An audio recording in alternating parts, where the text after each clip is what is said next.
Complaint వచ్చింది. ఇట్లా ఈ ఉమెన్ పోలీస్ స్టేషన్ వికారాబాద్లో ఆయన పైన ఒక వ్యక్తి ఇప్పుడు తాండూరులో ఉంటారు. ఆయన పైన కేసు పెట్టడం జరిగిందని చెప్పేసి అక్కడ పోలీస్ స్టేషన్కి పిలిపించడం జరిగిందని చెప్పాడు.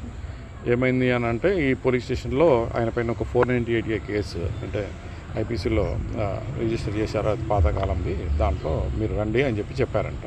సరే ఇక్కడికి వచ్చి చూస్తే అది హరాస్మెంట్ కింద అతని పైన ఒక కేసు రిజిస్టర్ అయింది.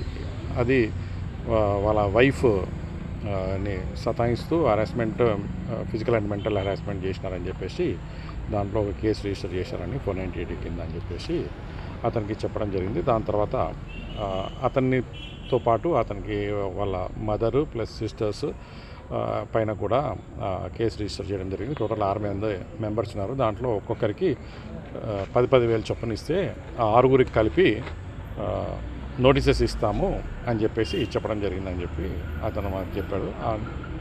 60,000 రూపీస్లోంచి ఇతను రిక్వెస్ట్ చేయగా 40,000 రూపీస్కి ఒప్పుకోవడం జరిగింది. ఈ 40,000 రూపీస్ లంచంగా డిమాండ్ చేయడం జరిగిందని చెప్పేసి ఎవరు అని అంటే ఇక్కడ ఉన్న ఇన్స్పెక్టర్ గారు సరోజ గారు, తర్వాత ఎస్ఐ రాణి గారు ఇద్దరు కలిసి 40,000 రూపాయలు డిమాండ్ చేశారు. తన విధిలేని పరిస్థితుల్లో ఒక 20,000 రూపాయలు ఆల్రెడీ ఇవ్వాల్సి వచ్చిందని చెప్పేసి ఇంకో మిగతా 20,000 తర్వాత ఇవ్వమని చెప్పానంటే అతని దగ్గర ఉన్న 20,000 రూపాయలు సర్దుబాటు చేసినాను. ఇంకా మిగతా 20,000 రూపాయలు నా దగ్గర సర్దుబాటు కాలేదని చెప్పడం జరిగింది. ఆ యొక్క కంప్లైంట్ని మేము రిజిస్టర్ చేసుకున్నాము.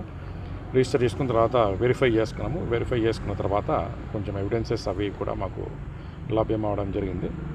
దాని తర్వాత ఈరోజు ఇక్కడ వచ్చేసి ఆ ప్రాసెస్లో ఎంక్వైరీ చేస్తున్నామండి. దాంట్లో సరోజ గారిని ప్లస్ ఈ రాణి గారిని ఇద్దరిని విచారణ